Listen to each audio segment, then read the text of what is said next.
Hey guys, welcome to the Traditional Bow Hunting Wilderness Podcast. This is Jason Samkoviak. Today we're going to take a quick second. I'm going to show you how I make my string silencers. I make them a little different than a lot of people do. I'm going to bring them over here right now so you can kind of see it and see what it is. But I use a combination. I just made this string here and I just got done putting these on there. So it should be where you should be catching focus at. But I use a combination of yarn, and as you can see I also have cat whiskers. I just made this string too. I strung it a couple times but I didn't shoot it yet, so they're not all broke apart.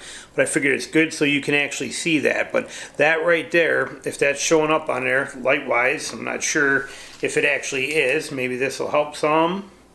But you can see there that there's actually cat whisker and yarn is in there together. That's what we're basically doing on both sides. Cat whisker and yarn on there. And I do that because of the fact that I don't like just having the cat whiskers on there. Because just with the rubber cat whiskers, what happens is they make a lot of noise. They slap together. I just don't like hearing that right by my face when I shoot. I hear that and it bugs me. So I like putting the yarn in there to quiet it. And I've just been using this combination for a lot of years. I don't know if there's any major benefits to it. I do notice that by having the cat whiskers in there, when I actually get burrs and stuff in the yarn, which normally will reduce your silencing capabilities when you get burrs in there, the cat whiskers still do it. They still keep it, so it silences. Like I said, there's a million ways to do silencers. Whether you want to do that or not, it's completely up to you. I'm making strings, so I thought I'd show you how I do it if you wanted to see, because it is very cheap and easy. Here's the string I just took off, which you can also see has the cat whiskers in there with the yarn. This was the string that was on there. This will now just be a backup string thrown in my pack somewhere or in a bag. But now to do this is the string we're going to put them on. Just made this string, so we're going to set that aside for right now. What we use for it, we just use a cat whisker. Just standard. It doesn't matter who makes them or where they come from. They're, for the most part, pretty much all the same as far as I'm concerned. But we only need to use one cat whisker section, one piece. You get two pieces in a package. Only need to use one, to make two silencers, one for each end of the string. So I'll save that one aside. Yarn is all I use is just regular yarn. Right here too. And let me find the end of this somewhere. Right here's an end. And what I want to do with this yarn is my very scientific method. I just stretch it out as far as I can across me like this, arm to arm, and that's about what I cut. So that's what I'm going to use. So I take that piece, grab my Zula, and I cut that right there like that. Then set the rest of this that we don't need just out of the way. Now I'm going to take this and I'm going to try and get a couple even sized pieces. How I'm going to do that is I'm going to line up the ends like that. Stick my knife in there, cut right through there, and I'm just going to keep doing that till we get it down to nice small sizes. I'm going to even the ends out, right like that, so that they're good and even.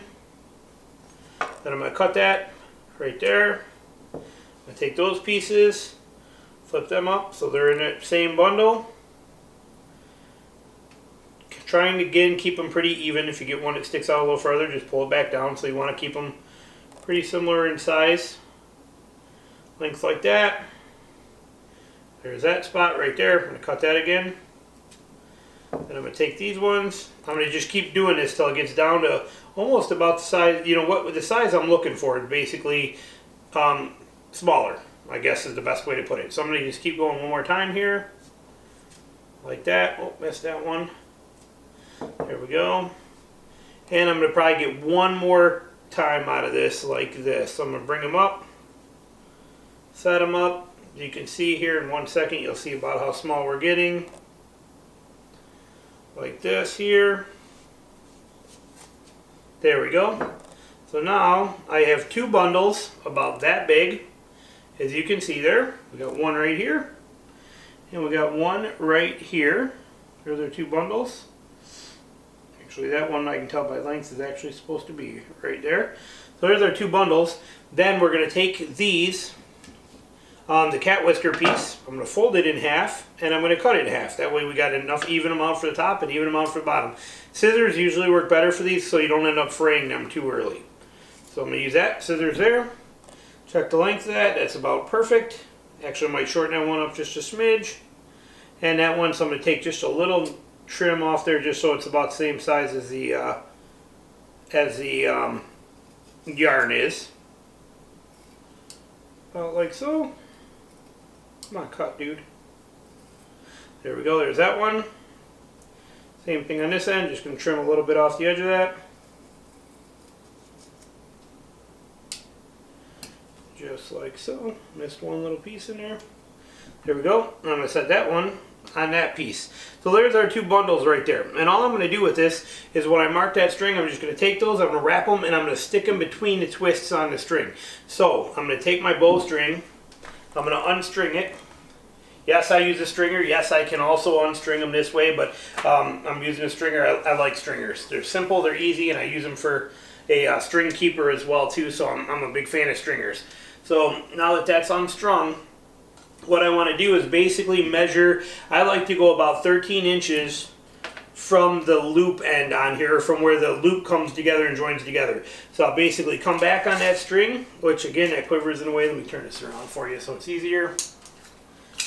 There we go, so you can see better. But so I'm going to go 13 inches from where that loop meets right in there, which is right here. And then I'm going to give this a little bit of slack. Again, we want to be about 13 inches, which is right there. And then I'm going to untwist this string just a little bit right there so I can separate the strands. I'm using two bundle strands here to make my strings. So I'm going to open this up about like you're seeing right there, how that's open up now, and I can actually get my fingers and stuff in there. I'm going to grab a whole bundle of this, keeping everything kind of evened out nice in there like that, and then I'm going to just stick this whole bundle right in there together, and I'm going to just tighten that string up around it. Just start twisting the string back to how it should be so that it all kind of centers out like that. Smash it up together, make sure it's evened out. And that one's done. Now when I string this and get that tension on there, that'll hold that there. You can still twist it up. You could roll it up and down if you wanted to adjust it by unstringing it and just let it twist and follow up the string. So it is adjustable. But once it's strung, I mean, it stays there. It doesn't move when it's strung. That's what I like about it. It's a set it and forget it kind of deal. So now on this side, same kind of deal.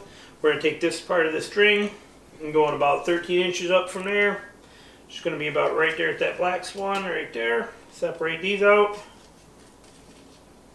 Pull them apart. So I can get in there. And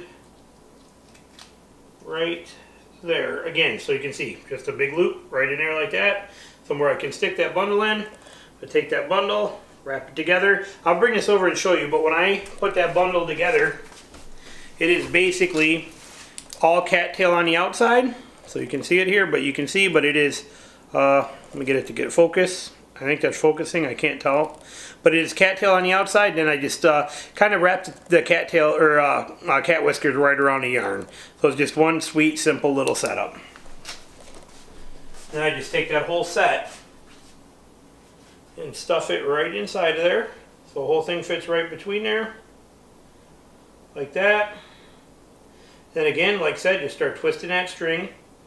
Take a look at them, make sure they're kind of even out too every once in a while. Like on this one, I got a couple that are getting away from me here. I want that one there. That one like that. I want to try and keep them all about even. So like this. Then twist them together. There we go. Make sure that one's evened out, like so. And then just smash it together like that. Now when I string this, those will be in the exact spot where I want them to be at. So I put this on, flip this around to this side, string her on there.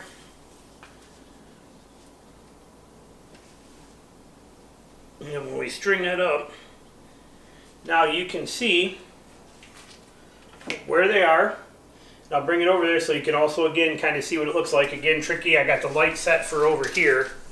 So it's a little trickier coming in front here, but I'll put it where you can see it. Right there. You can see how that's set up with the cattails right there, or cat whiskers, yarn on the inside. Now when I pluck these, when I give this string, you'll see it all kind of start snapping and coming together. So if you watch that top one, once I hit that, see it starting to fray and separate. You got the yarn separating out. You got the cat whiskers starting to separate. There it is, just like that. And now, when I actually take this out and I actually start shooting, these little cat whiskers will actually, the rest of them here, they're still kind of connected together. They're going to separate out like you want them to and work. I'm not dry firing this completely, so, but just a couple snaps like that make those come to life, just like you're looking for. Cat whiskers in there and the yarn in there, all is one whole combination. Sweet, simple, and easy, and that's how you do it. But you can't move them. You cannot slide them. You can't move them anywhere. They're locked in. They won't come out. They won't give you a hard time. You didn't have to wrap anything with dental floss or tie something on or use a zip tie. Just straight, sweet, simple, and easy way to put them on there. So it works like a champ. Been doing it, like I said, for a lot of years that way. Been real happy with it. So I thought I'd take a second and show it to you. Thanks for watching. Talk to you later. Bye.